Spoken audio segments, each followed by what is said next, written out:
Hi everyone. This video is a follow-up to the introduction to search that's also available on the Bloomsbury Gap YouTube channel. In this video, I'd like to run through some additional tips and tricks for using the search function on the Bloomsbury Professional Online platform. The first thing I want to talk about is the difference between searching for keywords and searching for a phrase. Here's a basic keyword search. Let's say we're interested in revenue recognition. Pick that up from the drop down there. So now we get a very long list of results coming back, more than 600.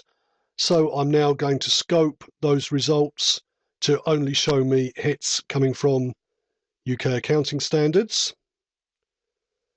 So now that takes it down to 88 hits. As you can see, the relevance ranking is doing a pretty good job.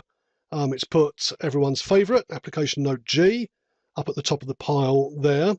I'm now also going to search within those results for service contracts.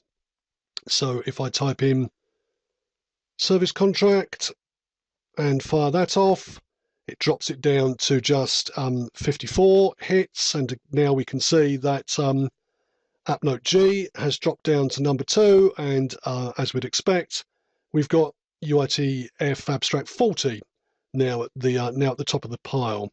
So what's this search doing for us? It's finding documents that match all of these words, but in any order. So it's looking for revenue recognition and service and contract. Revenue recognition is quite a distinctive phrase. It would be typical to find those words in exactly that order. I suppose you might find recognizing revenue from time to time. But if we have a look down the list of results here, we'll see that in the backgrounds to UITF 40, the search is also finding, it's not just finding service contracts, it also finds contracts to provide services. So that's actually quite a helpful thing to have, that there's some flexibility and fuzziness in the search. Now I want to show you the difference it makes when we search for service contract as a phrase, those words in that order. So let me just remove service contract from this search. So that takes us back up to 88 hits. And now if I put those words in inverted commas, that tells the system to search for those words in that order. So this will no longer find contract for services, it will only find service contract. So now we get a much smaller results set. There are only 16 documents that match the query revenue recognition and the phrase service contract. It's just for the complete avoidance of doubt, it will search for a plural form as well. So if you put service contract singular into quotes, it will also find, there's a little bit of fuzziness there, so that it will find service contracts plural as well. So it's really up to you as the user to determine which way you want to go in a particular search. If you've got a bit too much noise in the results, then you might wish to consider searching for certain elements as a phrase, those words in that order, just to get the pinpoint search results that you need. Just a couple of very quick things. You can perform a phrase search up here in the regular site search box, and as usual, you can search for those elements in any order at all. So I might wish to start off with service contracts up here, and then put revenue recognition in this box here. And now if I scope that to UK accounting standards, we're back with our same 16 results that we've been looking at in the previous way. It actually makes no difference at all what order you put the elements into the search. You will get the same result at the end. One thing to mention as well, it's if I'm going to go back to the start of the UK accounting standards publication. I've now got no searches running at all. I can start another search up here, but if you know which publication contains the material that you're looking for, you can just start off by searching only in that book. So you can see whenever you've got a book open, there's a secondary search box over here on the left of the screen, which helpfully says search within book. So we can run through exactly the same procedure there. Revenue recognition, followed by service contracts. And there's our 54 with service contracts in any order at all. And let me just go back one, and let's put in service contract as a phrase. And now we're down to our 16 results again. So key takeaway on this: a regular search will search for those words in any order at all. If you put inverted commas round the search, then it will only search for those words in exactly that order, with just a little bit of flexibility around singular and plural forms. Okay, in the next section of this video, I'd like to talk about the different ways in which search results can be presented. So to illustrate that, let's say, for example, that we're looking for information on related party disclosures for a company reporting in the UK under IFRS. So let's start off familiar way with our search up here, and we're looking for disclosure requirements. I'm going to search for related parties as a phrase. And now I'm going to scope that search down to just look in the IFRS UK manual. The default behavior on the site is to show the first 10 items and to sort those hits by relevance. And as you can see, it does a pretty good job of guessing what the most relevant documents are going to be. But of course, any search engine, ultimately, it's just processing a series of noughts and ones, and a piece of software's idea of what's the most relevant document may not actually be the same idea that a qualified professional might have for what the most relevant document in a particular context could be. So let's look at some of the other ways in which we can sort the search results. So we're starting off looking at them in order of relevance. An order that my own part, happen to like to use quite often is to display the hits in document order. In other words, this shows the search results in the order in which they occur in the source product. So it will always show a hit in the chapter on aardvarks before a hit in the chapter on zebras.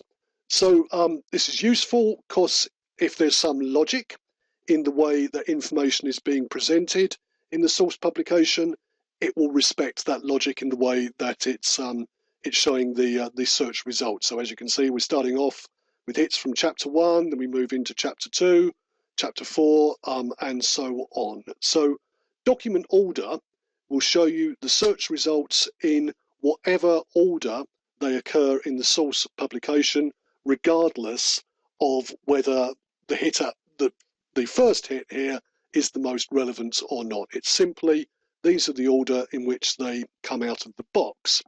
Now, there's a couple of other alternatives which at first glance you might think I'm not sure how useful that could possibly be, but it's worth checking out from time to time, again, absolutely depending on the kind of search that you're performing. So we've already said we're looking for disclosure requirements for related parties.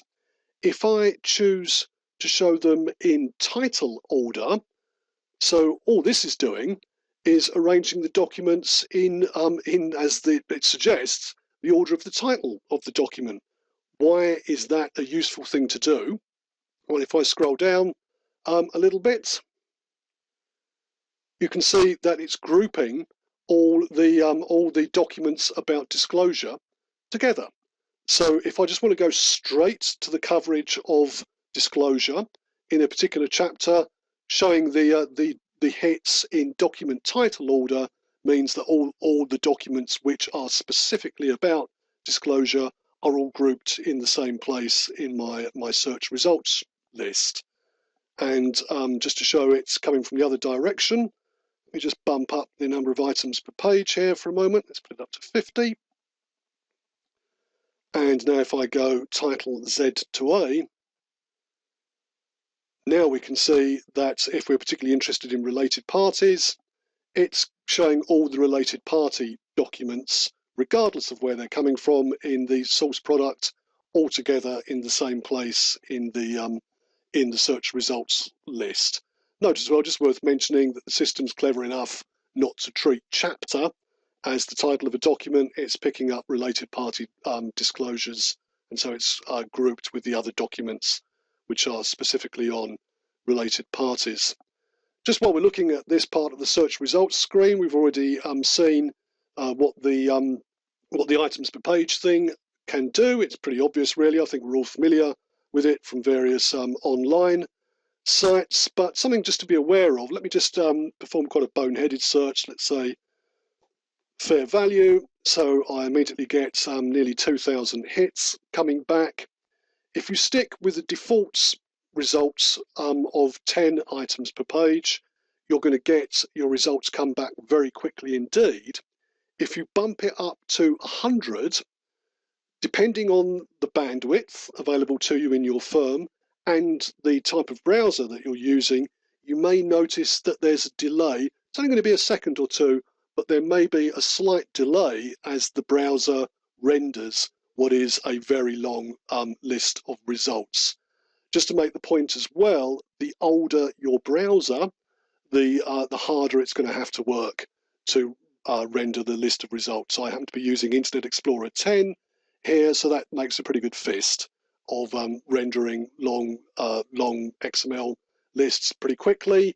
But if you're on a much older version of Internet Explorer, you may find that it struggles to render a long list of results. I find that setting it at 10 or 20 hits per page, that works fine for me nearly all of the time. It's very rarely that I'll ever need to bump it up to 100, but just do be aware that if you put it up to 100, you may notice a performance hit in the rendering of search results. Okay, in the final part of this video, I'd like to look at some alternative ways of scoping search results. So far, we've looked at length, at how to search within a set of search results, and then how to scope a set of results to show just the hits coming from a particular publication. I'm going to look at some other ways you can scope search results now. And for my example, I'm going to use our old friend revenue recognition again. Rather than key in the search, I'm going to pick it up from the My Searches drop down here. This keeps a record of all the searches that I've performed in the current session. If you're familiar with a browser history, the My Searches and My Content do exactly the same thing on this site, except they don't just record the documents you've visited. They're shown in My Content.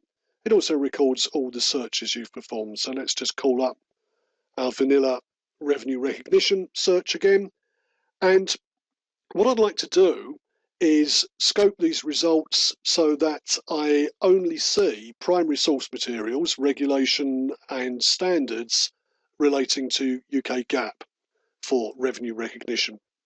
Now, the first thing I can do is use the content type filter here. So if I don't want to see any commentary on revenue recognition, I put a tick in that box and click go. It now strips away all the commentary material. I'm down to 300 hits, and I'm now looking at just primary source content. But as you can see, we've got hits coming from UK GAAP content, but also there's a big wodge of IFRS in there as well. How can I scope this set of results to only show me the UK GAAP material? What I'm going to do is close down my books filter and have a look at services. These are the groupings of publications that we have on the site. As you can see, we've got financial reporting, IFRS, and this one here, UK Regulation and Companies Act. So it works in exactly the same way as filtering by a book except this time it's taking a whole collection of books. So if I click that services link there, I'm now only looking at primary source material on revenue recognition that's relevant to UK GAAP. Just a couple of very quick things to mention before I sign off on this video.